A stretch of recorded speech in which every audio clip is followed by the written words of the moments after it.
નમસ્કાર દર્શક મિત્રો, કોરોના નામના વૈશ્વિક દૈત્ય કે જે કેટલોક કાલ્પનિક છે કેટલોક વાસ્તવિક છે નથી એવું નથી, પણ એને માથા ઉપર ચડાવીને એનાથી ભય પામીને ભાગવા કરતા જે હસ્તીઓ એના વિશે જાગૃત કરે છે એની સામે કેવી રીતે લડવું એની હિંમત અને સાયન્ટિફિક સમજ આપે છે એવી એક હસ્તી ગુજરાત સમાચાર જીએસટીવીના આ કાર્યક્રમમાં અમે એક જે અભિયાન શરૂ કર્યું છે, એક એનલાઇટન કરવાનું કે જેમાં તમારી તમામ ધારણાઓ અને કાલ્પનિક ભ્રમો દૂર થાય એની એક કડીમાં, જેમને હું એક લાઇનમાં હિન્દીમાં કહું તો દિલ સે દિલ તક, ડૉક્ટર તેજસ પટેલ, ભારતના અગ્રણી કાર્ડિયોલોજિસ્ટ, નિષ્ણાત અને આપણા સૌના તેજસભાઈ.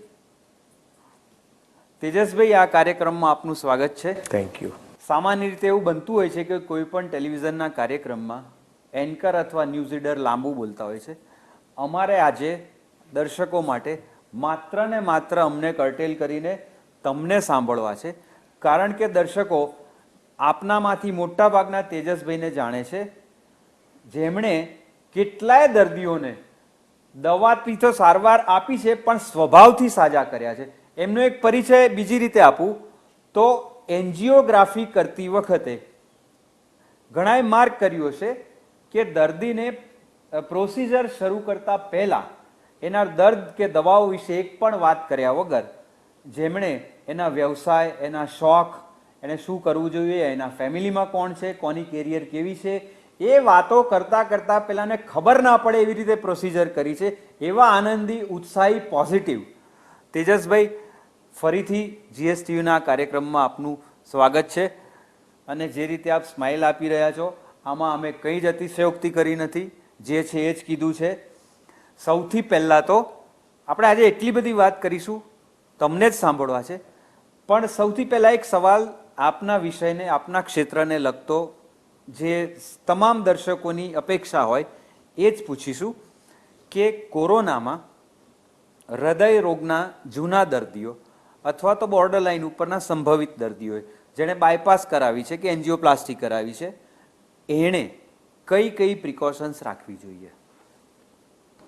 જે સિન્સિયર પેશન્ટ હોય છે કે જે ખાવા પીવામાં ડૉક્ટરના સૂચનનું પાલન કરે, નિયમિત દવા લેતા હોય, નિયમિત કસરત કરતા હોય કયા પ્રમાણે, અને નિયમિત એમનું લાઈફસ્ટાઈલ મોડિફિકેશન કરીને જીવતા હોય, એ લોકો માટે કોઈ સ્પેશિયલ સલાહ છે નહીં. એમણે બીજા નોર્મલ માણસોની જેમ જ આ કોરોનાના ટાઈમમાં જીવવાનું છે. ખાસ જે મલ્ટિપલ બ્લોક સાથે પણ માત્ર દવાથી ચલાવવાની જીદ લઈને બેઠેલા અમુક દર્દીઓ હોય છે કે મારે કશું કરાવવું નથી, એવા દર્દીઓએ કેરફુલ રહેવું પડે કે જેથી ઇન્ફેક્શન લાગે, હૃદયની ગતિ વધે, નુકસાન થઈ શકે. અને બીજું, અતિશય ઉંમરલાયક જે દર્દીઓ છે હૃદયના રોગના, એ બધા જે આપણા વડીલો જે છે એ લોકોએ આ ટાઈમમાં બહુ વધારે પડતું એક્સપોઝર, પર્ટિક્યુલરલી એવા એરિયામાં કે જ્યાં કોરોનાના કેસીસ વધારે છે કે કોરોનાવાળા વ્યક્તિઓની નજીક ના જવું જોઈએ. તેજસભાઈ, એક સામાન્ય સંજોગોમાં માણસની ઇમ્યુનિટી કઈ કક્ષાએ હોવી જોઈએ અને આ સંજોગોમાં કઈ કક્ષાએ હોવી જોઈએ, અને એ ગેપ પૂરવા માટે ખાસ કરીને ઉંમરલાયક માણસોએ શું કરવું જોઈએ? ઇમ્યુનિટી માટે અત્યારે હું જોઈ રહ્યો છું કે બધી જાત જાતની વાત મીડિયામાં પણ હું જોઈ રહ્યો છું અને ડૉક્ટર્સ દ્વારા પ્રિસ્ક્રિપ્શન જે જોઉં છું એમાં પણ કે પેલા વિટામિન સી લેવાનું કહે છે અને ઇમ્યુનિટી બૂસ્ટર્સ આપવાનું કહે છે. ઘણા લોકો આયુર્વેદના ઇમ્યુનિટી બૂસ્ટર્સ લે છે. પણ દક્ષેશભાઈ, સૌથી મોટું ઇમ્યુનિટી બૂસ્ટર છે ને એ એક્સરસાઇઝ છે. તમે જો જીવનમાં નિયમિત રીતે, જેવી રીતે ખાવા પીવાનું નિયમિત છે, ઊંઘવાનું નિયમિત છે, એવી રીતે જો એક્સરસાઇઝ નિયમિત રાખો તો એ તમારા માટે સૌથી મોટું ઇમ્યુનિટી બૂસ્ટર થઈ શકે. અને ઘણા પદાર્થો એવા આપણા નેચરલ ફૂડની અંદર છે, ધારો કે આમળા છે, હળદર છે, લેમન છે, આ બધામાં એન્ટીઓક્સિડન્ટ કન્ટેન્ટ ઘણી વધારે હોય છે, બરાબર છે. એનું વધારે સેવન કરવાથી ઘણો ફરક પડી શકે. એટલે તમારે એના માટે ઇમ્યુનિટી બૂસ્ટઅપ કરવા માટે ગોળીઓ ખાવાની જરૂર નથી. અને વિટામિન સીની જે વાત છે ને, એ તો વર્ષો જૂનો બ્રિટિશ કોન્સેપ્ટ છે કે કોઈ બી ફ્લૂનું પેશન્ટ હોય, આ બી એક પ્રકારનો ફ્લૂ જ છે, કોઈ પણ ફ્લૂનું પેશન્ટ હોય તો એવું કહેવામાં આવે કે you saturate your body cells with vitamin C, બરાબર છે. અને તમે ઓરેન્જ જ્યુસ કે તમે લેમન જ્યુસ પીવો તો એમાં એબન્ડન્સમાં વિટામિન સી આવે, જેના માટે વિટામિન સીની ગોળીઓ ખાવાની જરૂર નહીં. તેજસભાઈ, કોરોનાના સંક્રમિતોની સંખ્યા અને કેઝ્યુઅલ્ટી એ બે વચ્ચેનું તમે ગેપ જુઓ તો આસમાન જમીનનો ફરક છે. મોર્ટાલિટી રેટ તમે આખા વર્લ્ડમાં જોવા જાઓ તો 0.0માં ઘણા કન્ટ્રીઝમાં છે. તો આટલો બધો ભય પ્રોજેક્ટેડ કેમ થઈ ગયો છે? અત્યારે જે આપણે જે મોર્ટાલિટી જે બતાવવામાં આવે છે એ અખબારોમાં અને ઇવન ઇલેક્ટ્રોનિક મીડિયામાં કે ઇવન જે બી જ્યાં ઓફિશિયલ ડેટા આવે છે ત્યાં એ હોસ્પિટલમાં દાખલ થયેલા COVID-19થી સફર કરતા પેશન્ટમાંથી જે ગુજરી ગયા હોય છે એ મોર્ટાલિટી બતાવવામાં આવે છે. હવે આમાં low viral load, moderate viral load અને હાઈ વાયરલ લોડ આ 3 પ્રકારના દર્દીઓ હોય અને લો અને મોડરેટ વાયરલ લોડવાળા તો મોટાભાગના તો ખબર જ નથી કે એમને કોરોનાનું સંક્રમણ થયેલું છે. એમની ઇમ્યુન સિસ્ટમ એટલી સ્ટ્રોંગ હોય છે, કોઈ સિમ્ટમ ના આવે અને ઓટોમેટિકલી મોટાભાગના મટી જાય છે. બરાબર છે. હાઈ વાયરલ લોડવાળા જે બહુ જ સિમ્ટોમેટિક દર્દીઓ છે એ દાખલ થાય છે અને એમાંના બહુ જ ઓછા દર્દીઓનું જે વેન્ટિલેટર પર ને એમાં જાય છે એમાં મોર્ટાલિટી રેટ વધારે છે. હવે દક્ષેશભાઈ, જે હોમલેન્ડ સિક્યોરિટીનો યુએસએનો જે ડેટા જે લીક થયો અને એના ઉપર ન્યુયોર્ક ટાઈમ્સે સ્ટોરી રન કરી, એ આખો detail report I have gone through it several times. તમે જુઓ કે projected number of cases of COVID-19 infection અમેરિકાના સ્ટેટિસ્ટિશિયન્સ અને ત્યાંના એપિડેમિયોલોજીસ્ટ બહુ જ જબરજસ્ત કોમ્પ્લેક્સ પ્રોસિજર છે એનાથી જે કર્યું છે. એ લોકોએ 40 કરોડની અમેરિકાની વસ્તીમાંથી એવું લખ્યું હતું કે તમે જો લોકડાઉન ના કરો તો 19 કરોડ લોકો આમાં ઇન્ફેક્ટ થશે અને એમાંથી 3 લાખ લોકોના મૃત્યુનું પ્રોજેક્શન હતું. અને લોકડાઉન કરો તો 16 કરોડ લોકો આમાં ઝપટાશે અને એમાંથી 2 લાખ લોકોનું મૃત્યુ થશે. ડિફરન્સ 1 લાખ વ્યક્તિનો હતો. એટલે તમે મૃત્યુ, ઇન્ફેક્શન વર્સિસ ડેથ રેટ એનો તમે પર્સન્ટેજ કાઢો તો તમે આપણે લોકડાઉનવાળા એરામાં પર્સન્ટેજ અમેરિકા પ્રમાણે હોય તો 0.0125% થાય. બરાબર. હવે અહીંયા 7% થઈ ગયો, 5% થઈ ગયો, 10% થઈ ગયો. આ વાત કરો છો એ એકદમ હાઈ વાયરલ લોડવાળા સિક પેશન્ટ 100માંથી 85 દર્દીઓને તો એમને જ માઇલ્ડ ઇન્ફેક્શન થઈને મટી જાય, ખબર જ નથી પડતી. બીજા 15% હોય છે એમાં થોડું વધારે તકલીફ થાય. એમાંય ઘણા ખરા લોકો હોમ ક્વોરન્ટાઇનથી સરખા થઈ શકે એવા હોય છે. બહુ થોડા લોકોને દાખલ થવાની જરૂર. એમાંના અમુક પર્સન્ટેજ એ બી ઓછા છે એવા લોકોને આ બધી વધારે તકલીફ થઈને ડેથ થાય છે. એટલે આ વસ્તુ સમજવાની જરૂર છે. આંકડાની માયાજાળમાં આપણા પ્રજાજનોએ પડવાની જરૂર નથી. બરાબર છે. આ વાયરલ્સની ઇન્ફેક્ટિવિટી બહુ જ છે, એ તરત ચેપ લગાડે છે અને અનપ્રિડિક્ટેબલ છે. પણ એની સામે તમે જુઓ તો મોર્ટાલિટી રેટ એટલો ખરાબ નથી. બરાબર છે. એટલે એક્સેપ્ટેબલ રેન્જમાં છે. તમારે સામાન્ય ઇન્ફ્લુએન્ઝામાં બી 3 થી 6.5 લાખ લોકો વર્ષે મરી જાય છે અને 0.1% મોર્ટાલિટી રેટ છે એમાં. એટલે પણ આનામાં હાઉ આ વાયરસમાં ઊભો એટલા માટે દક્ષેશભાઈ થયો છે કે આનું જે ઇન્ફેક્ટિવિટી અનપ્રિડિક્ટેબલ છે. તમે માનો કે ડેન્ગ્યુ તો મચ્છર કરડવાથી થાય, તમે માનો ચિકનગુનિયા તો મચ્છર કરડવાથી થાય. બરાબર છે. એમાં આપણને ખબર છે કે ભાઈ તમને HIV ઇન્ફેક્શન લાગ્યું તો બ્લડ ટ્રાન્સફ્યુઝનને લઈને લાગ્યું, કાં તો સેક્સ્યુઅલ કોન્ટેક્ટથી લાગ્યું. એટલે એમાં દેર ઇઝ સમ પ્રિડિક્ટેબિલિટી. આમાં જે ઇન્ફેક્શન થવાની પ્રિડિક્શન થઈ શકતા નથી એટલા માટે લોકો ગભરાયેલા છે. બહુ સાચી વાત છે તમારી. તેજસભાઈ, બહુ જબરજસ્ત ઉલ્લેખ તમે હોમલેન્ડ સિક્યોરિટી એક્ટનો કર્યો. એ ભારતની પ્રજાએ એ જાણવું એટલા માટે જરૂરી છે કે ટ્રમ્પની કદાચ કહેવાની પદ્ધતિ ડિબેટેબલ હોઈ શકે. I agree. કારણ કે એ બોલ્યો છે, ના એ સાચું જ બોલ્યો છે. પણ તમે જ્યારે એમ કહો કે 100,000 પીપલ વિલ ડાય, એટલે એ પ્રજા એ વસ્તુ એને બોલવાની એની પ્રજાને સમજાવવાની રીત એની જરા લોકોને નથી ગમી. ઘટના કરતા ભયનું પ્રોજેક્શન વધી જાય ત્યારે આવા ઇન્ટરપ્રિટેશન બિલકુલ થતા હોય છે. તેજસભાઈ, આપને જાણીને આનંદ થશે બહુ હમ્બલી કે અમેરિકામાં હોમલેન્ડ સિક્યોરિટી એક્ટ બનાવનાર અને ઇનિશિએટ કરનાર ટિમોથી રોમર, જે પછી ભારતના એમ્બેસેડર તરીકે આવ્યા હતા, એમનો મેં 2011માં ઇન્ટરવ્યુ લીધેલો અને એમણે આ એક્ટની ખૂબીઓ અને મર્યાદાઓ વિશે પણ વાત કરી હતી. અને 2011માં એમને જ્યારે ઓબામાએ પાછા બોલાવ્યા ત્યારે વાત કંઈક એવી હતી કે એમને કોમર્સ મિનિસ્ટર બનાવે. એ તો પછીની વાત છે. બટ ધીસ ઇઝ એ કો રિલેશન કો ઇન્સિડન્સ કે આઈ હેવ ઇન્ટરવ્યુડ, અને આજે એ એક્ટ વિશે સાંભળીને એટલો જ આનંદ થયો અને એ એક્ટની ગહનતા જે છે એનો આપે આજે ઉલ્લેખ કર્યો. અચ્છા તેજસભાઈ, એક મને એક ઘટના યાદ આવે છે કે તમે જ્યારે ટ્રાઇકોની ઇન્ટરનેશનલ કોન્ફરન્સ કરી હતી અમદાવાદમાં, દર્શક મિત્રો આપને જાણીને આનંદ થશે અથવા તો આપ જાણો જ છો કે અમદાવાદમાં જ નહીં ભારતમાં ટેલિમેડિસિન ક્ષેત્રે સેટેલાઇટ ટેકનોલોજીથી સારવારથી લઈને ડિસ્ટન્ટ ટ્રીટમેન્ટની આખી પદ્ધતિઓ ઇનિશિએટ કરનાર Tejasbhai one of the leading surgeons and doctors of India, and we are proud of you Tejasbhai. તો ટ્રાઇકોની એ કોન્ફરન્સ વખતે મને એક ફની ઇન્સિડન્સ યાદ આવે છે. આપે મને જાપાનના ડૉક્ટર સાઇટોનો ઇન્ટરવ્યૂ કરાવ્યો હતો. સાઇટોએ મને ઇન્ટરવ્યૂ પછી એવું કીધેલું કે જાપાનમાં કોઈ બાયપાસ સર્જરી કરાવતું જ નથી. એટલે મેં પૂછેલું કે કેમ?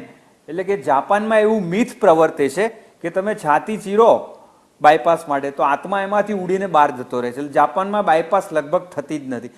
આ ક્રોસ રેફરન્સ એટલા માટે આપ્યો કે કમિંગ બેક ટુ ટુડે, આજે કોરોનામાં જે સ્થિતિ છે તો કેટલાય લોકોને ડાઉટ હોવા છતાં એ લોકોનો ટેસ્ટ થતો નથી અથવા વિલિંગલી કહેતા નથી કે ટેસ્ટ કરાવવા જતા નથી. એ પેલા સાઇટો જેવો ડર જાપાનીઓનો, આ દૂર કરવા શું કરવું જોઈએ?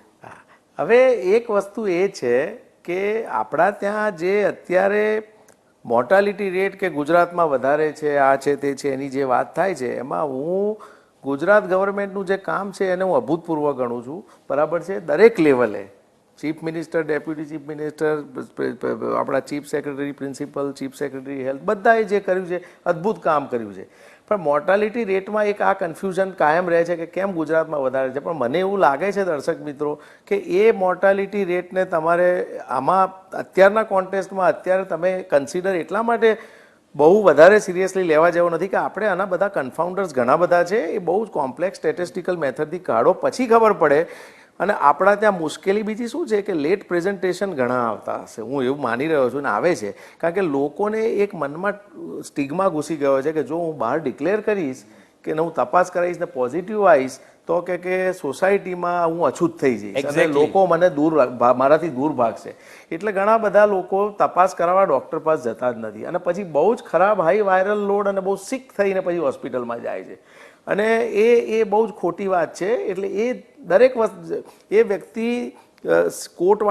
કોર્ટના વિસ્તારમાં રહેતી હોય કે બહારના એલિટ વિસ્તારમાં રહેતી હોય, દરેક જણાએ આ વસ્તુ સમજવાની જરૂર છે દક્ષેશભાઈ, કે જરાય તકલીફ વધારે લાગે તો ડૉક્ટરનો કોન્ટેક્ટ કરો, બતાવો. કોરોના કે દરેક વ્યક્તિનું મૃત્યુ થતું નથી, બહુ ઓછા એના જે ટોટલી સંક્રમિત જે હશે સિસ્ટમની અંદર એમાંથી બહુ ઓછા કેટલા બધા એવા હશે દક્ષેશભાઈ.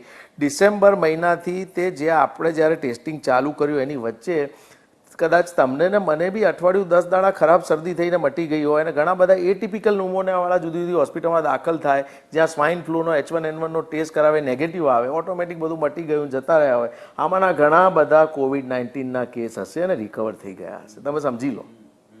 એટલે આપણે આનાથી ડરીને જીવવા કરતાં સાવચેતી રાખી અને આની સાથે જ જીવવાની જરૂર છે આપણે. બહુ જ સાચી વાત કરી તેજસભાઈ.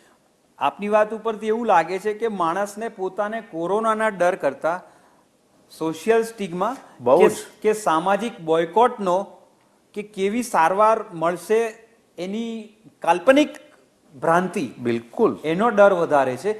તો એ ડર કાઢવા માટે સોસાયટીએ અને એડમિનિસ્ટ્રેશને એને કેવી ધરપત આપવી જોઈએ? This is a very good. મને તો બહુ જ એવું લાગે છે અને મારી જે દર્શક મિત્રો જોતા હોય બધાને વિનંતી છે કે માની લો કે તમારી આજુબાજુના કોઈ બ્લોકમાં કે કોઈ ફ્લેટમાં કે કોઈ બંગલામાં કોઈ ક્વોરન્ટાઇન હોય તો એની સામે ધૃણાભર્યું વર્તન રાખવાનો કોઈ સવાલ જ નથી. તમારે બહુ સહાનુભૂતિભર્યું વર્તન તમારે બતાવવું પડે. કારણ કે આજે તમે જુઓ કે આપણું શહેર કે આપણું રાજ્ય કે આપણો દેશ કેટલા બધા લોકો માનસિક રીતે અત્યારે કેટલા સ્ટ્રેસમાં છે અને એ લોકોને તમે લોકો પોતે બી સ્ટ્રેસમાં રહો છો, જેમાંનો ઘણો બધો સ્ટ્રેસ કાલ્પનિક છે જે તમે કહ્યું એ, અને એની સામે તમે પેલા વ્યક્તિ કે જે ઓલરેડી સ્ટ્રેસમાં છે એને વધારે સ્ટ્રેસ થાય છે. એટલે મને એવું લાગે છે કે કોઈ વ્યક્તિ ક્વોરન્ટાઇન થયું હોય, કોઈ ફેમિલી ક્વોરન્ટાઇન થયું હોય તો એના માટે અતિશય સહાનુભૂતિભર્યું વર્તન રાખો. એ લોકોને મટી જ જવાનું છે મોટાભાગના લોકોને, એમાં કંઈ, અને એ તમને કંઈ ચેપ લગાડે એવો સવાલ જ નથી. તમે પ્રોપર ફિઝિકલ ડિસ્ટન્સિંગ મેન્ટેન કરો, તમે જ્યારે અમુક રીતના ડિસ્ટન્સમાં હોય ત્યારે માસ્ક પહેરો, તમે હેન્ડ હાઇજીન પ્રોપરલી મેન્ટેન કરો, તો આ જ આની ટ્રીટમેન્ટ છે અત્યારે આ સ્ટેજે. સાહેબ ડર એટલો બધો કાલ્પનિક છે કે પોતાની સોસાયટી નહીં, એરિયામાં કોકને આવ્યો હોય તો એની ગલીમાંથી લોકો જતા બંધ પણ એટલે બહુ જ ખોટું છે. આવો ડર રાખીને જીવવાની જરૂર જ નથી, આ બિલકુલ જરૂર નથી. એક્ઝેક્ટલી. અને દર્શક મિત્રો, તેજસભાઈ જેવા જીનિયસ માણસ જ્યારે આ વાત કરે છે ત્યારે one has to accept the fact to live with this. Absolutely. તમારા સોસાયટીમાં કે ઘરમાં કોઈને કોરોના પોઝિટિવ આવ્યો તો એનાથી ભાગવાના બદલે you accept it the way it is and face it bravely. અને વાયરસ તો નિર્જીવ વસ્તુ છે, એનામાં મલ્ટિપ્લિકેશન ને પ્રોલિફરેશન જ્યારે સ્ટિમ્યુલાય અમુક આવે તો એ થવાની એક કેપેસિટી છે. વાયરસને ખબર નથી કે હું પર્ટિક્યુલર માણસ પર એને હું ઇન્વેડ કરવા કે એના ઉપર સંક્રમણ કરવા જઈ રહ્યો છું. એટલે આ આપણો દુશ્મન એવો દુશ્મન છે કે જેની પાસે બીજી કોઈ સ્ટ્રેટેજી છે જ નહીં, કે પણ એના રસ્તામાં જે આવે એને સંક્રમિત કરે છે. તો આ દુશ્મનની સાથે લડવાનો એક જ રસ્તો છે કે એનાથી દૂર રહો, અને એનાથી દૂર રહેવા માટે આ 3 કે 4 વસ્તુઓનું પાલન કરવાની જરૂર છે. બહુ જ સાચી વાત છે. આમાંથી ધડો લેવા જેવો છે, સીધી વાત. કોઈ બીજી કોઈ કોમેન્ટ કર્યા વગર લર્ન ફ્રોમ ધીસ. બરાબર છે. તેજસભાઈ, આપે બહુ સારી વાત કરી આપણી વાતચીતની શરૂઆતમાં કે અત્યારે જે સમય છે એમાં પ્રફુલ્લિત રહો, પોઝિટિવ રહો, અને એના માટે બોડીની ઇમ્યુન વધારવા માટે એક્સરસાઇઝ કરો. હવે એક બહુ જ બેઝિક ક્વેશ્ચન, આપના કદ પ્રમાણે તો બહુ બાલિશ ક્વેશ્ચન છે અમારા માટે, પણ વાસ્તવિક અને એમ કહેવાય કે બહુ જ બધાને સ્પર્શતો સામાન્ય પ્રશ્ન છે એક્સરસાઇઝનો. સામાન્ય રીતે એક્સરસાઇઝ કરવા માટે લોકો સોસાયટીમાં ચાલવા, બહાર ચાલવા જતા હોય છે, કે જીમમાં જતા હોય છે, કે ક્લબમાં જતા હોય છે, ધાબે ચાલતા હોય છે. અત્યારે પ્રોબ્લેમ એ છે કે સોસાયટીમાં બહાર 3 જણા ભેગા થઈને રમે તો બી પકડે છે, ધાબા ઉપર 3 જણા સાથે ચાલતા હોય તો ડ્રોનથી પકડે છે. ઘરમાં જો કંઈક વધારે પડતું સાહસ કરીને કંઈક ઉચકવા જાય, તોડફોડ થાય તો ઘરમાંય વારો પડે છે. તો માણસે ઘરની ઓસરીની અંદર 4 દિવાલો વચ્ચે, સેકન્ડ થિંગ કે આ લોકડાઉન એટલું ઝડપી આવ્યું છે કે એને કોઈ સ્પોર્ટ્સની દુકાનમાં જઈને એક્સરસાઇઝના સાધનો તાત્કાલિક ખરીદવાનો સમય મળ્યો નથી. કેટલાક લોકોના એવા પણ, તેજસભાઈ હાસ્યાસ્પદ લાગે, એવા પણ ફોન આવ્યા હતા કે ઘઉંના કે લોટના ડબ્બા કે ટીપોય ઉપાડીને મૂકવાની એક્સરસાઇઝ કરે છે, એમાં કાચ તૂટવાના ડરથી એમના ઘરમાંથી એ કરવા દેતા. બરાબર છે. બહુ જ બાલિશ સવાલ છે, પણ બહુ જ રિયલ સવાલ છે. તો એને એક્સરસાઇઝ કઈ કરવી? આ બહુ જ સારો ક્વેશ્ચન છે. જ્યારે પણ આવી કોઈ બી મોટી મુસીબત કે આપત્તિ આવે ને, ત્યારે એક વસ્તુ સમજવાની જરૂર છે કે ઇનોવેશન હંમેશા તમારે you have to convert your problem into N opportunity. આમાંથી તમારે ઇનોવેશન આ જ થઈ શકે. એક તો યંગ જનરેશનને એક બોધપાઠ મળ્યો, જે જીમવાળી જનરેશન છે, કે અમે જીમના એર કન્ડિશનિંગમાં જ આપણે કસરત કરીએ અને અમુક સાધનો અને આ તે બધા મશીન પર કસરત કરીએ.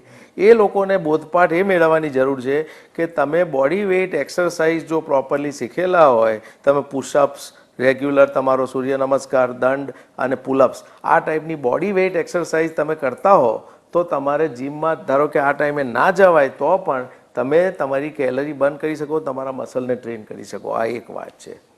બીજું કે તમે અત્યારની યંગ જનરેશન માટે કે they are all for either cardio or weight training, particularly strength training or combined both cardio and resistance training, પણ કોઈ બહુ ફ્લેક્સિબિલિટી ઉપર ધ્યાન નથી આપતા.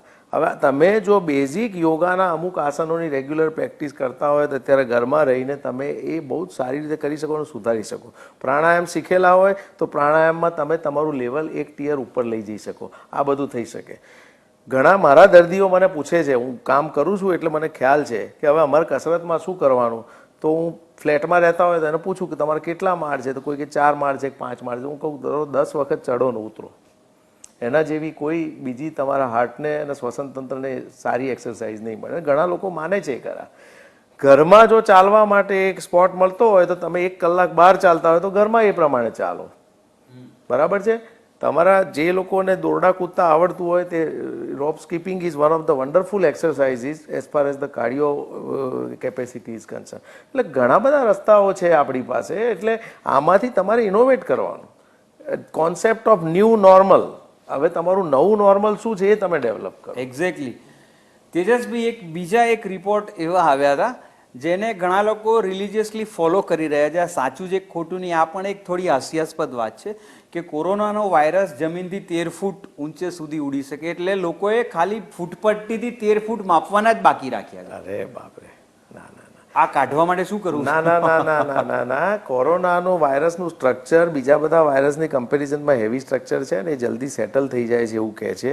બીજું કે કોઈ બી વાયરસની બેઝિક રચના જે હોય છે, જે કાયમ હું ડિસ્કસ કરું છું કે એમાં સેન્ટ્રલ પોર્શન પ્રોટીનનો હોય છે, આજુબાજુનો પોર્શન ફેટનો હોય છે.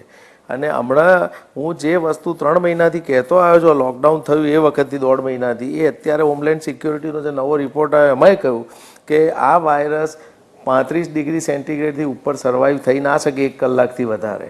હવે આપણા દેશમાં અત્યારે કન્સિસ્ટન્ટલી 40 ડિગ્રી ઉપર જઈ રહ્યું છે, 42 44 થશે, કદાચ 44 45 ડિગ્રી. હવે જ્યાં જ્યાં સૂર્યપ્રકાશ જે હવા ઉપર પડ્યો કે જે જમીન ઉપર પડ્યો કે જે દિવાલ ઉપર પડ્યો, ત્યાં આ વાયરસ સર્વાઈવ થઈ ના શકે. મને પર્સનલી એવું લાગે છે કે હવે એકદમ ડિક્લાઇનનો તબક્કો આવવાની તૈયારીમાં છે, કારણ કે અત્યારે જે કેસ જે દેખાઈ રહ્યા છે સિસ્ટમમાંથી, એમાં ઘણા બધા એસિમ્પ્ટોમેટિક પોઝિટિવ કેસ આવી રહ્યા છે, બરાબર છે. બીજું કે અત્યારના જે કેસ જે સિસ્ટમમાંથી જે દેખાઈ રહ્યા છે એ બી હવે ધીરે ધીરે તમે જુઓ તો ડિસ્ચાર્જ રેટ બી ઘણો બધો વધવા માંડ્યો છે. એટલે બધું ધીરે ધીરે કરીને પડી જશે. અત્યારે લોકલ ટ્રાન્સમિશન, 1 to 1 ટ્રાન્સમિશન એક જણને થયો એમાંથી ઇન્ફેક્ટ થાય છે.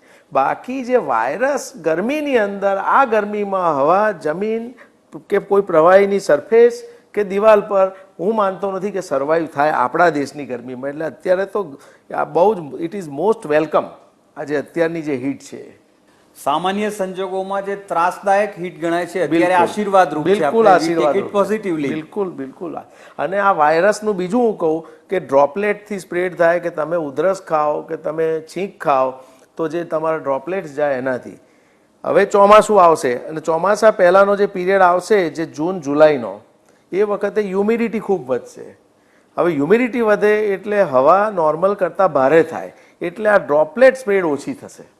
ગરમી આની આ જ રહેશે 35 40 42 ડિગ્રી, અને હ્યુમિડિટી વધવાની ચાલુ થશે, એટલે ડ્રોપલેટના કારણે જે ટ્રાન્સમિશન થતું હોય લોકલ એ બી ઓછું થશે, હું માનું છું. બહુ સાચી ને સારી વાત છે. દર્શક મિત્રો, આ વસ્તુ ખાસ ધ્યાનમાં રાખવા જેવી છે, કાલ્પનિક બધા ભય ઊભા કરવા કરતા. તેજસભાઈ, આપે એક સરસ વાત કરી કે જે થોડા ઘણા પણ યોગાસન શીખ્યા હોય એ પોતાની રીતે અત્યારે એ કરે થોડી મિનિટ. બિલકુલ. હવે એક ઇન્ટરેસ્ટિંગ કમ્પેરિઝન એ અત્યારે મને સૂજી, તેજસભાઈ, કે અત્યારે લોકડાઉનના સમયમાં લોકોનો ઘરે સમય જાય, પ્રવૃત્તિ રહે અને પોઝિટિવિટી થોડી આવે, એટલા માટે જૂની પોપ્યુલર માઇથોલોજીકલ સિરિયલ્સ રામાયણ ને મહાભારત દૂરદર્શને બતાવી. હવે પેરાડોક્સ એ છે કે જ્યારે બધું નોર્મલ હતું ત્યારે ટેલિવિઝન ઉપર યોગાસનના રેગ્યુલર ક્લાસીસથી લઈને પ્રોગ્રામ્સ બતાવતા હતા, જેની અત્યારે સૌથી વધારે જરૂર છે એ અત્યારે બંધ છે મોટા. અત્યારે એકચ્યુઅલી એ બતાવવાની ખૂબ જરૂર છે. અલગ અલગ બોડી વેઇટ એક્સરસાઇઝ, યોગા, પ્રાણાયામ, કારણ કે લોકો પાસે ખાસો ટાઈમ છે આ લોકડાઉનના કારણે, અને લોકો એકનું એક કોરોના કોરોના કોરોના સાંભળીને કંટાળી ગયા છે.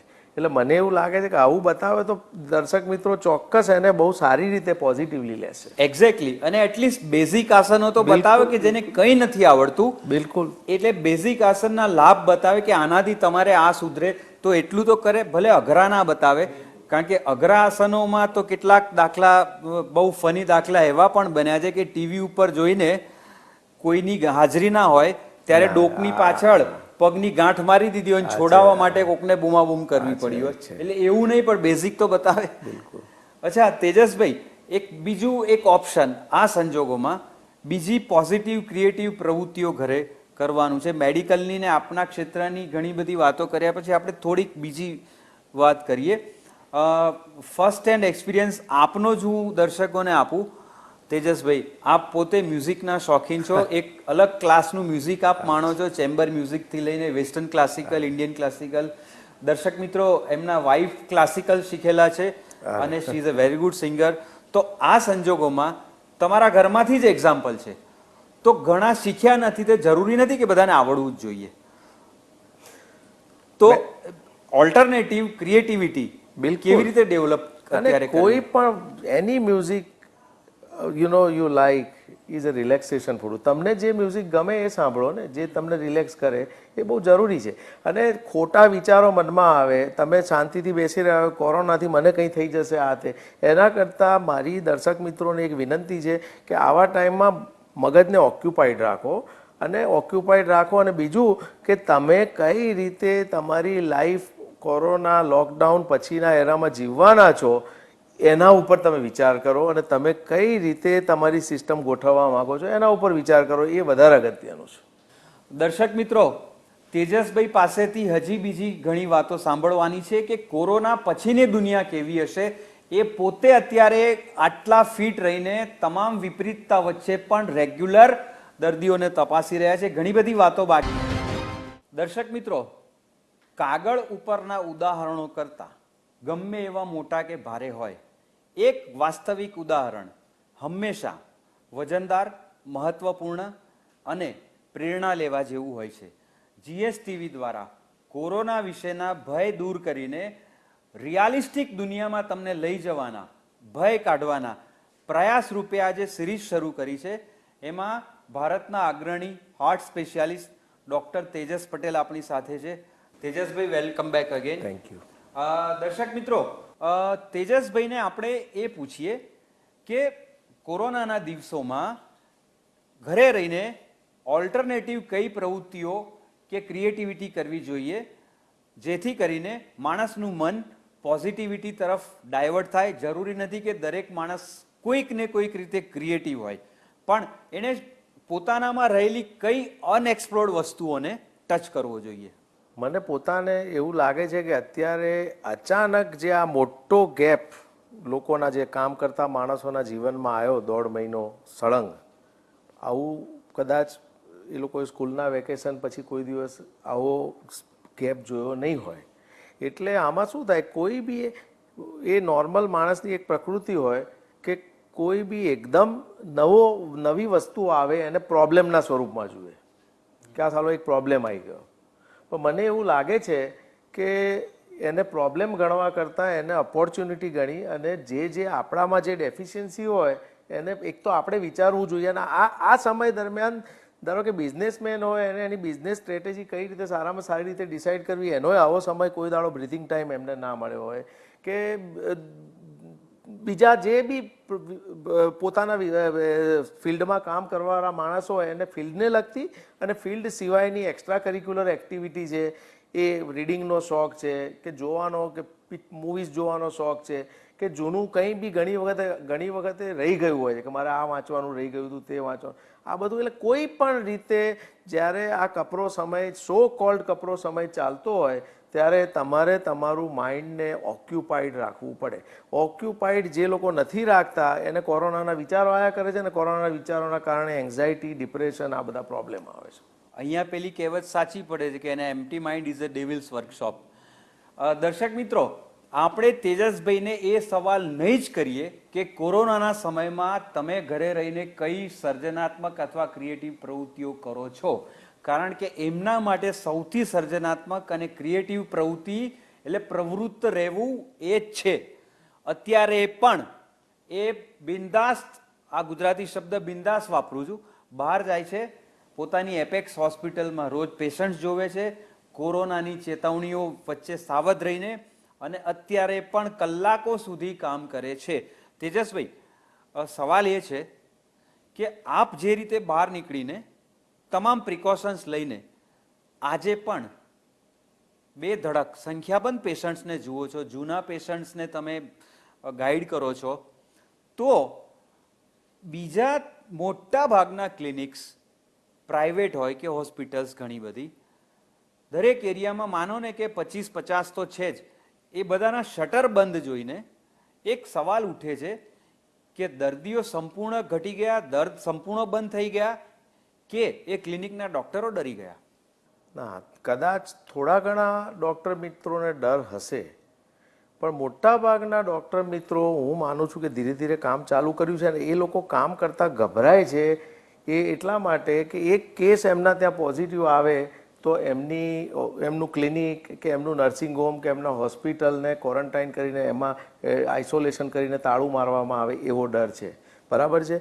અને શનિવારે જ્યારે આ મિટિંગ ગયા શનિવારે હતી આપણા માનનીય મુખ્યમંત્રી, deputy CM, chief secretary, principal secretary, health બધાની હાજરીમાં, જેમાં આપણા મીડિયાના બી ઘણા બધા મિત્ર અને ઇન્ડસ્ટ્રીયાલિસ્ટ, ડૉક્ટર્સ બધા હતા, ત્યારે મેં આ રજૂઆત મુખ્યમંત્રી સાહેબ સાથે કરી હતી કે, અને એમને મને સવાલ પણ કર્યો હતો કે ડૉક્ટર્સ કેમ બહાર નથી આવતા.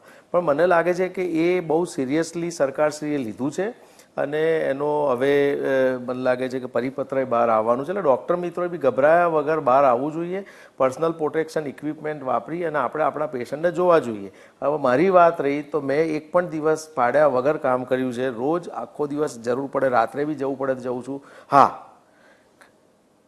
આટલી હિંમત મારામાં કેમ આવી તો એમાં બહુ સિમ્પલ છે કે આને આખું લિટરેચર મેં એક્સપ્લોર કર્યું છે, બરાબર છે.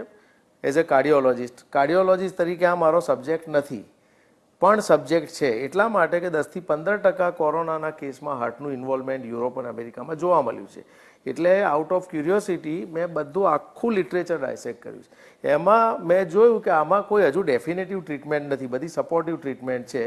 અને પ્રિવેન્શન માટે અગેન એની એ જ વાત કે ફિઝિકલ ડિસ્ટન્સિંગ, એટલે આપણે જેને સોશિયલ ડિસ્ટન્સિંગ કહે છે અત્યારે, એ હેન્ડ હાઇજીન, બરાબર છે, અને તમારે ડ્રોપલેટ ઇન્ફેક્શન ના થાય કે સામેવાળા ના થાય કે તમારું બહાર ના જાય એટલા માટે માસ્ક પહેરો. હું આ બધા જ નિયમોનું બહુ જ રિલિજિયસલી પાલન કરીને હું મારું કામ કરું છું. અને બીજું કે લિટરેચર હેઝ ક્લિયરલી શોન કે જે ઓવરઓલ પ્રિવેલન્સ છે એના પ્રમાણમાં આ વાયરસની મોર્ટાલિટી ઘણા બધા બીજા બધા વાયરસ કરતાં ઘણી ઓછી છે, બરાબર છે. અને મોટા ભાગના લોકો રિકવર થઈ જાય છે. એટલે વિથ અ પોઝિટિવ માઇન્ડ કે આપણે આ કામ કરવું જોઈએ એવી રીતે હું કરી રહ્યો છું. Tejasbhai, this is really inspiring to know for everybody. એક ઓબ્ઝર્વેશન જે બધા કરી રહ્યા છે કે સામાન્ય સંજોગોમાં તમામ દવાખાનાઓના બાંકડા વેઇટિંગ લિસ્ટથી ભરેલા હતા. નાની મોટી ફરિયાદો સાથે ડૉક્ટરના ત્યાં લોકો જતા જ હતા. સવારથી સાંજ એક પણ જગ્યા ખાલી નહોતી રહેતી કોઈ પણ સિઝનમાં. લોકડાઉન આવ્યું ત્યારથી ચલો ડૉક્ટરોએ તો ક્લિનિક બંધ કર્યા, ખુલ્લા હોત તોય કેટલા જાત એ સવાલ છે. હવે વાત એ છે કે લોકોના અચાનક દર્દ બંધ થઈ ગયા કે જે હતા એ ઓવર રિએક્ટેડ કે ફેબ્રિકેટેડ કે પ્રોજેક્ટેડ હતા? આ સવાલ આમ બહુ જ સહેલો છે અને આમ અઘરો છે. આનું મારું ઇન્ટરપ્રિટેશન એ છે કે દર્દ બંધ નથી થયા. કોરોનાના ભયના કારણે ઘણા બધા પેશન્ટ હાર્ટ એટેક હોય, સ્ટ્રોક હોય કે બીજી બી કોઈ મોટી બીમારી હોય, એ લોકો ડરના માર્યા ડૉક્ટર પાસે જવાનું એવોઇડ કરી રહ્યા છે. કારણ કે એવું છે કે બહાર નીકળીશ તો કોરોના લાગી જશે, હોસ્પિટલમાં જઈશ તો ચોક્કસ કોરોના લાગી જશે, એ આ ઇન્ફેક્શન પછી મારું શું થશે આ ભયને લઈને. એટલે મને એવું લાગે છે કે મોર્બિડિટી એ બધી હવે જ્યારે આ પોસ્ટ લોકડાઉન પીરિયડમાં નોર્મલાઇઝ થશે ત્યારે ખ્યાલ આવશે કે કેટલી મોર્બિડિટી આપણે થઈ છે આના કારણે. અને આ ભય હું એટલે જ કાઢવા માગું છું કે દર્શક મિત્રો, જો તમને ખરેખર તકલીફ હોય, કોઈ પણ રોગ હોય અને એ રોગનું એક લેવલ વધ્યું કે તમને લાગ્યું કે હું અનકમ્ફર્ટેબલ છું, તો તમારા ડૉક્ટરનો કોન્ટેક્ટ કરો અને ડૉક્ટર તમને જવાબ ફોન પર તો આપશે. જરૂર લાગે તો ડૉક્ટરને બતાવવા જાઓ, જરાય ગભરાવ નહીં.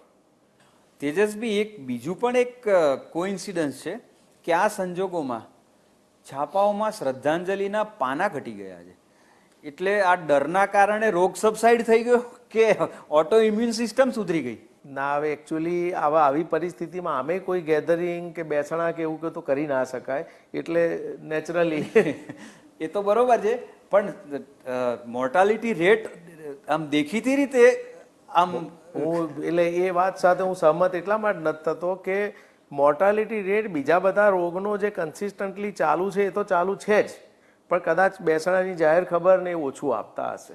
ચલો એમ માનો, પણ એટલીસ્ટ 1.5 મહિનાથી ફિઝિશિયન પાસે ગયા વગર લોકો એટલીસ્ટ પોતાની જાતે થોડું પોતાનું રિપેરિંગ કરતા તો થયા, એવું તો કહી શકાય. માત્ર રોડ સાઈડ એક્સિડન્ટને લઈને મોર્ટાલિટીનો રેટ ઓછો થાય, બાકી રોગની મોર્ટાલિટી ઓછી આના કારણે ઘરે બેસી રહેવાથી થાય એ વાત બિલકુલ માનવામાં આવે એવી નથી. આમાંથી પણ પોઝિટિવ લઈને એક્સરસાઇઝ વધારો, બીજું તો શું, બરાબર છે ને Tejasbhai? Now the question that is taking round in everybody's mind, everybody is brooding their conscience. What happens on 3rd May, Tejasbhai? Lockdown ખુલશે કે હવે લંબાશે? એ સરકારશ્રીના નિર્ણય ઉપર બટ એઝ અ આધાર રાખે ડોક્ટર છે. સિચ્યુએશન્સ જોઈને જો મને એવું લાગે છે કે ક્યારેક તો આ ખોલવું જ પડશે અને આખી જિંદગી આપણે લોકડાઉનમાં રહેવાનું નથી. હવે રેડ ઝોનમાં કદાચ લંબાવે કે ઓરેન્જ ઝોનમાં થોડું ઓછું લંબાવે, ગ્રીન ઝોનમાં છૂટ આપે, એટલે અમુક અમુક એરિયા તો ડેફિનેટલી ખુલશે એવું લાગે છે. અને દરેક વ્યક્તિએ માનસિક રીતે એક તૈયારી સાથે કે લોકડાઉન પછી મારે મારી ફરજ બજાવવાની છે, હું મારો ધંધો કરું છું કે હું મારી નોકરી કરું છું, જવાનું જ છે અને મારે કામ કરવાનું જ છે. આની સાથે જે અત્યારના જે નિયમો છે કે ખોટું કામ વગરના આટાફેરા આ તે બધું હજુ 6-12 મહિના આપણે ઓછું જ રાખવું પડશે. બીજું કે એ ફિઝિકલ ડિસ્ટન્સિંગ મેન્ટેન કરવાનું અને તમારા જે પબ્લિક પ્લેસના એટિકેટ છે એ બધાનું જબરજસ્ત શિસ્ત સાથે પાલન કરવું પડશે જ આપણે. તેજસભાઈ બહુ સાચી વાત કરી, કારણ કે આપણા ત્યાં જે પબ્લિક ગેધરિંગ કે પબ્લિક ફંક્શન્સ હોય છે, જેવું જ્યારે પણ લોકડાઉન ખુલશે એના અઠવાડિયામાં લોકો આગળનું બધું ભૂલી અને લગ્ન સમારંભો કે કોઈ પણ રિસેપ્શનથી લઈને કોઈ પણ ફંક્શનમાં 1000-1500ની સંખ્યામાં જે ઉધમાત મચાવે છે ખર્ચા ધમાલનો, એને પણ ડિસિપ્લિન કરવું પડશે. મને લાગે છે કે નવા રેગ્યુલેશન ચોક્કસ આવશે સેન્ટ્રલ ગવર્મેન્ટના અને શરૂઆતમાં લોકોનો દરેક પ્રજાનો રેઝિસ્ટન્સ આવે પણ પછી પ્રજા ટેવાશે. આપણે અત્યાર સુધીનો આપણો અનુભવ આ જ રહ્યો છે કે ભાઈ તમે સીટ બેલ્ટનો નિયમ લાયા તો શરૂઆતમાં દેર વોઝ સમ નોઇઝ, પછી લોકોએ કમ્પલસરી દંડ ભરવાનો આવ્યો એટલે કમ્પલસરી થયું. હેલ્મેટના નિયમમાં પણ એ થયું. ઝીબ્રા ક્રોસિંગ આગળ ઊભા રહેવામાં પણ દંડ ભરવો પડે એટલે લોકોને ડિસિપ્લિન આવી જાય છે. એટલે મને એવું લાગે છે કે આપણે હવે અંદર લોહીની અંદર ડિસિપ્લિન ઉતારવાની જરૂર છે. જે અત્યારે ડરના કારણે જે ડિસિપ્લિન આવે છે એની જગ્યાએ આપણા લોહીની અંદર એ ડિસિપ્લિન આવે તો કદાચ ભારત કોઈ બી બીજા દેશની કમ્પેરિઝનમાં ઘણું ઝડપથી આગળ વધી શકે. અત્યારે તો કુદરતે બધું ઇવન આઉટ કરીને બધાને એક જ લાઇનમાં મૂકી દીધા છે. હવે તમે કેટલું ફાસ્ટ દોડો છો એના ઉપરથી તમે કેટલા આગળ જશો એ નક્કી થશે. બહુ જ સાચી, બહુ જ અગત્યની વાત કરી તેજસભાઈ. સવાલ હવે એ જ આવે છે કે how the world will take shape after the lockdown in India and in the world. હવે હું તમને સવાલ પૂછું છું કે તમે Medical નો ના પૂછતા રિટ્રોસ્પેક્ટિવલી એનાલિસિસ કરો કે જ્યારે કોઈ બી મોટી કેલેમિટી આ દેશ પર કે દુનિયા ઉપર આવી છે ત્યારે એ પછી આ દેશનું કે દુનિયાના બીજા દેશનું શું થયું છે. હવે એક એક્ઝામ્પલ, ગુજરાતમાં ધરતીકંપ 2002માં આવ્યો. એવું લાગતું હતું કે આટલું સમૃદ્ધ રાજ્ય છે હવે રફે દફે થઈ ગયું અને હવે આગલા 10-15 વર્ષ લાગશે ઊભા થતા. 2 વર્ષમાં ઇટ વોઝ બૂમિંગ, બરાબર છે. અને એની સામે એનું કોલેટરલ બેનિફિટ એ થયો કે કન્સ્ટ્રક્શનના નિયમો આવ્યા અને કન્સ્ટ્રક્શનની ક્વોલિટી સુધરી ગઈ. વર્લ્ડ ટ્રેડ સેન્ટર પર જ્યારે હુમલો થયો અમેરિકામાં એમાં એવિએશન સેફટીના જબરજસ્ત નિયમ આવ્યા અને એના કારણે એવિએશન સેફટી વધી ગઈ, હાઇજેકિંગ ને બધાના ઇન્સિડન્ટ્સ ઘટી ગયા. અને તમે મને એક્ઝામ્પલ આપો, દરેક દેશ જે બી દેશે સફર કર્યું છે એમાંના મોટા ભાગના દેશમાં they have bounce back in a big way. પણ એમાં એ બાઉન્સ બેક દેશ એની મેથે નથી થયા, એમાં પ્રજાએ એની ખુમારી બતાવી છે. વાહ, ક્યાં વાત હે. સૌથી પહેલા તો તમને થેન્ક યુ, કારણ કે મને પહેલા બીક લાગી. તમે કીધું ને તમને એક સવાલ, મેં મેડિકલનું ના પૂછે તો બંધ મૂઠી ખુલી જશે કે આને કેટલું આવડે છે. તેજસભાઈ, એક બહુ જ ઇમ્પોર્ટન્ટ મુદ્દો એ હવે ઊભો થશે કે ભારતમાં ટેલિમેડિસિન, રોબોટિક સર્જરી લાવનાર જૂજ પૈકીના આપ એક છો. એ વખતે આજથી 15 વર્ષ પહેલાં તમે જે એડવાન્સ હતા તો એની પ્રસ્તુતતા, એની વેલિડિટી અને અનિવાર્યતા કદાચ અત્યારના સમય કરતાં વધારે ક્યારેય નહોતી. તો અત્યારે અને લોકડાઉન ખુલ્યા પછી ભારતમાં હવે ડિસ્ટન્ટ ટ્રીટમેન્ટ કે ટેલિમેડિસિનનું મહત્ત્વ કેટલું વધારે સ્વીકારાશે કે સમજાશે? It is going to be a completely new era. અને હું આને જુદી રીતે જોઉં છું. મને એવું દેખાય છે કે આપણું જેમ સિંધુ સિવિલાઇઝેશન છે કે ઇજિપ્તનું નાઇલ સિવિલાઇઝેશન હતું, એવી રીતે now we are going to enter post corona civilisation. The world is going to be different. દુનિયા જુદી હશે, તમારી લાઈફ જુદી હશે અને તમારે આ રીતે અમુક રીતે જીવવું પડશે. અને આમાં મને એવું લાગે છે કે digitization of all the fields and technology અને જેટલું ડિસ્ટન્ટ લેવલે કામ થઈ શકે એટલું વધારે કરવાનું વધુ ને વધુ એને પ્રોત્સાહન મળશે. ટેલિમેડિસિનનો જે કોન્સેપ્ટ છે એને બૂમ થશે. હવે ટેલી રોબોટિક જે એન્જિયોપ્લાસ્ટી સ્ટેન્ટિંગ કર્યું હતું એવો મને એવું લાગે છે કે હવે એનો જમાનો એનો પણ આવશે આજે 3-4 વર્ષે, કારણ કે આ બહુ અગત્યનું છે. બીજું તમે આની સામે જુઓ કે આ કેમ થયું, આ કોરોનાનો એપિસોડ કેમ આવ્યો, આ વાયરસ ક્યાંથી આવ્યો. વાયરસ કોઈ માણસે આપણને નથી આપ્યો. કોઈ બી વાયરસની ઉત્પત્તિ તમે જુઓ તો પશુ ને પક્ષીમાંથી થાય છે અને એમાંથી હ્યુમન બિંગમાં ટ્રાન્સફર થાય છે. એવું કેમ થયું? કારણ કે તમે પશુ ને પક્ષીઓને જે રહેવાની જગ્યા છે એના ઉપર માણસોએ એમનું ઇન્વેઝન કર્યું છે અને એન્ક્રોચ કરી છે જગ્યા. એટલે તમારી વિસિનિટી, તમારું ડિસ્ટન્સ પશુ પક્ષીઓ સાથેનું જે આ હોવું જોઈએ એને બદલે ઓછું થઈ ગયું છે અને that is why this transmission. એટલે મને એવું લાગે છે કે નવા જે રેગ્યુલેશન આવશે એમાં ગ્રીન કવરનું બી રેગ્યુલેશન આવશે અને હજુ બહુ સિરિયસલી આપણે એના ઉપર વિચારવું જોઈએ કે વધુ ને વધુ ગ્રીન કવર જેટલું હશે એટલું હવામાનના ઓક્સિજનના માટે તો સારું છે, પણ પશુ પક્ષીઓને બી એમની રહેવાની જગ્યા ને આપણાથી દૂર થશે તો આ ટાઈપના રોગ આપણે બને એટલા કંટ્રોલ કરી શકીશું કે ખાળી શકીશું. This is a very well said and seen foresight by you, તેજસભાઈ. ના, તો બહુ જ કરવું જ પડે એવું છે. ટેલી રોબોટિક્સ તો મેં પણ કવર કરી હતી આપની. You are the one of the first in India. હવે એનો પ્રયોગ અથવા એનું ઇમ્પ્લિમેન્ટેશન કયા લેવલે વધી જશે? આપણે તો દુનિયાનો પહેલા 5 કેસ કર્યા ફર્સ્ટ ઇન હ્યુમન વાળા. હવે એની એ પ્રૂફ ઓફ પ્રિન્સિપલ આખો સ્ટડી હતો. હવે એની જે ડિવાઇસ જે છે એના નેક્સ્ટ જનરેશનમાં 6-12 મહિનાની અંદર આવશે અને હવે તો એટલે એના બધા નવા ઘણા બધા ઇમ્પ્લિકેશન્સ આવશે અને આપણે દુનિયાને બતાડીશું ને આઈ એમ શ્યોર કે we will be the first in the world two even do that. That will be the greatest thing to have happen in India. That will happen. તેજસભાઈ, એક ઘડી ચાઇનાની આ મિસ્ચીફ છે અથવા તો કંઈક ખતરનાક રમત છે એવી ધારણાને બાજુ ઉપર 1 મિનિટ મૂકી દઈએ તો તમને લાગે છે કે બાય ડિફોલ્ટ ઇકોલોજીએ પોતે આ બેલેન્સિંગ એક્ટ કર્યો છે? જ્યાં સુધી પ્રૂફ ના મળે ત્યાં સુધી તો આ ચામાચીડિયામાંથી આ વાયરસ આવ્યો છે એવું આપણે માનવું પડે કે આપણી પાસે કોઈ સોલિડ પ્રૂફ છે નહીં. પણ આ સમગ્ર માનવજાતને કુદરતે મારેલો એક સણસણતો તમાચો છે કે ભાઈ તમે સુધરી જાઓ, ધીસ ઇઝ અ ટાઈમ. કારણ કે તમે જે ડિસ્ટર્બન્સ એટલા બધા આપણે ક્રિએટ કર્યા છે હ્યુમન બિઈંગે કે એના કારણે ઘણું બધું ઇકોલોજી ડિસ્ટર્બ થઈ ગઈ હતી અને એટલા માટે પ્રોબેબલી આ પહેલી વખત તમે જુઓ કે વર્લ્ડમાં લોએસ્ટ પોલ્યુશન લેવલ છે, હવા ચોખ્ખી છે, પાણી ચોખ્ખું છે, જમીન ચોખ્ખી છે. હવે આવું ને આવું રાખવું એ મેચ્યોરિટી આપણા પ્રજાએ બતાવવી પડશે. અત્યારે તો બધા શિસ્તબદ્ધ ચાલી રહ્યા છે પણ હવે ખરી મેચ્યોરિટી પોસ્ટ લોકડાઉન એરામાં તમારું બિહેવિયર કેવું છે એ આ દેશ કેટલો આગળ વધશે એ નક્કી કરશે.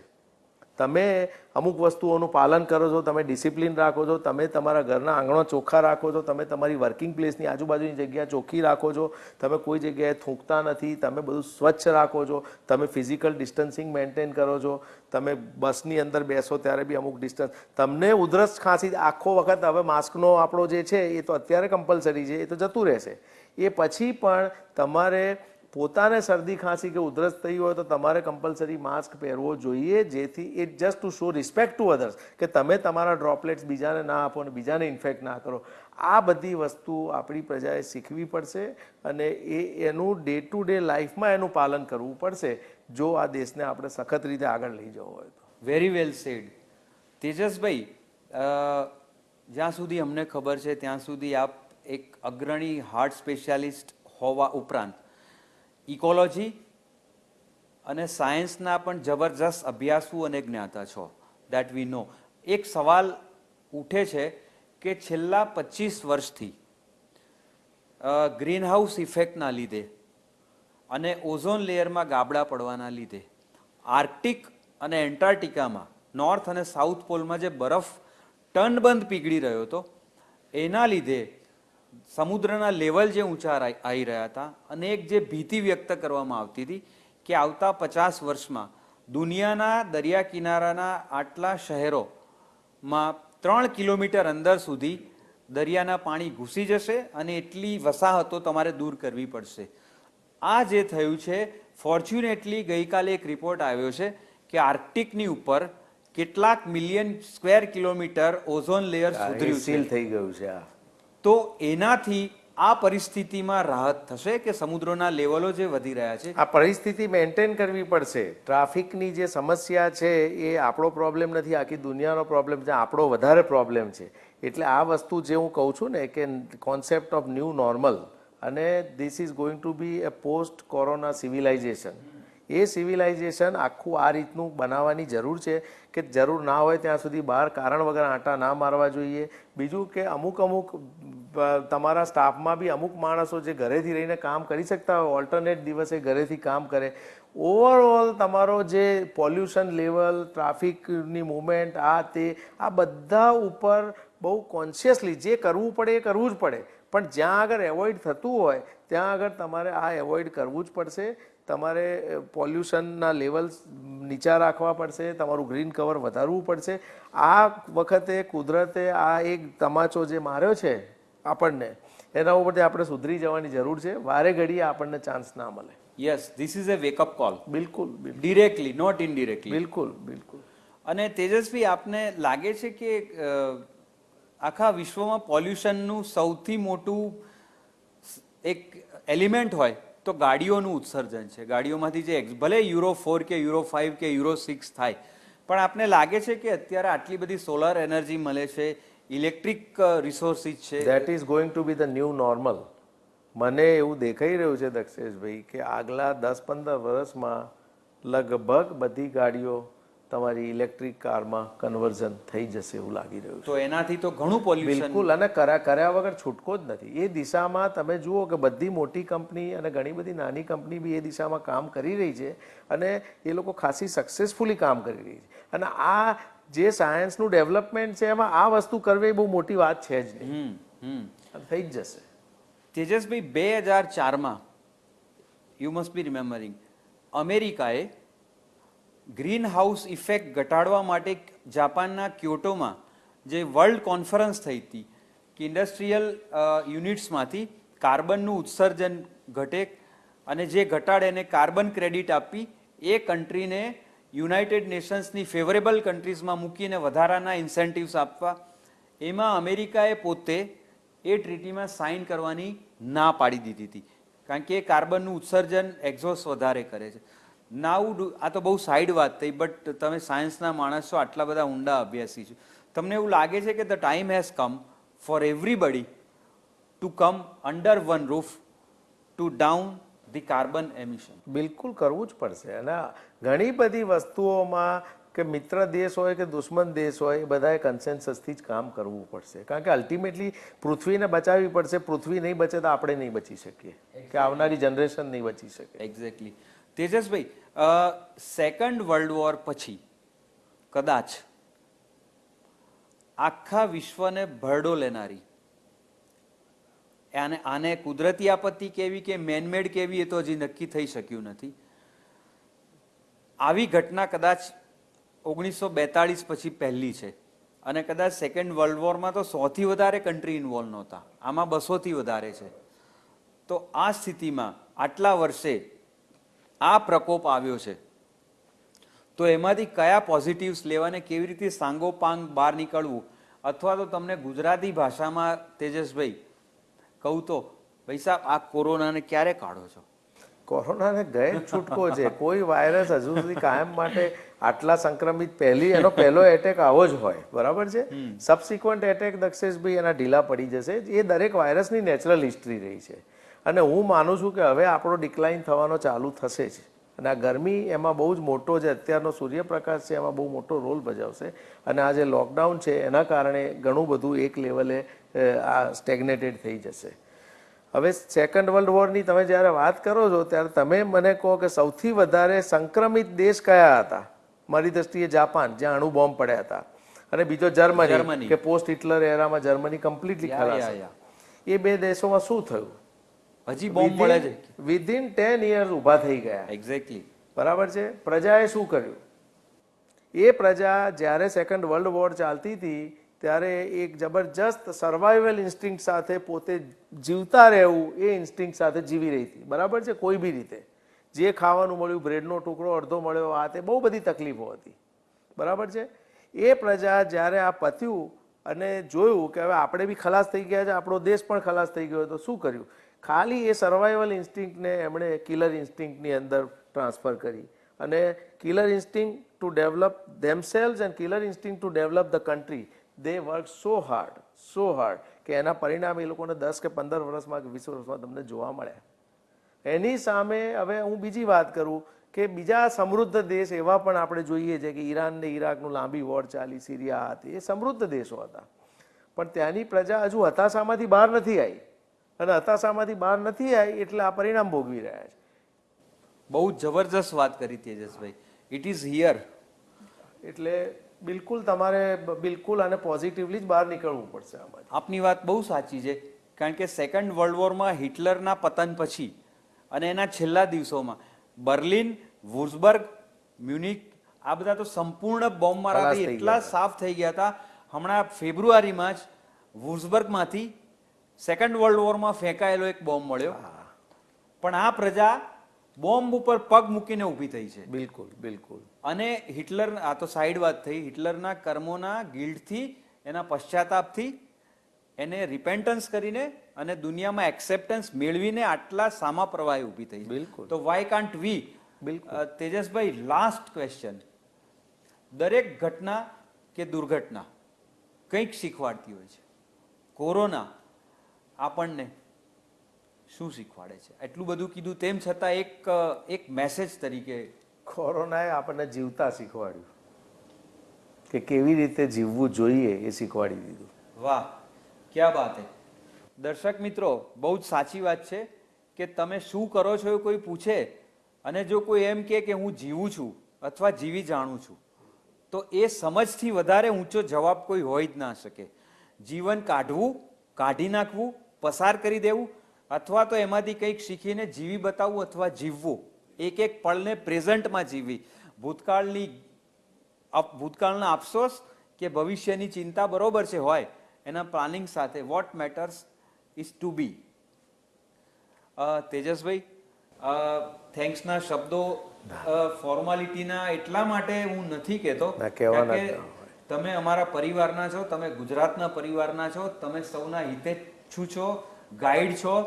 અને દર્શક મિત્રો, એક વાત, તેજસભાઈ બહુ લો પ્રોફાઇલ રહે છે એટલે મારે કહેવી જોઈશે કે આજે સવારના એ હોસ્પિટલમાં હતા, કેટલાય પેશન્ટ્સને તપાસ્યા પછી પણ એ અહીંયા આપણી સાથે બેઠા છે અને 1 કલાકથી વાત કરી રહ્યા છે. આનાથી વધારે પોતાના ક્ષેત્ર અને પ્રજા માટેનું કમિટમેન્ટ અને ઝેસ્ટ હોય જ ના શકે. We should learn and we should act according to what he said. Tejasbhai, thank you very much. Thank you for this enlightenment. Thank you. Thank you.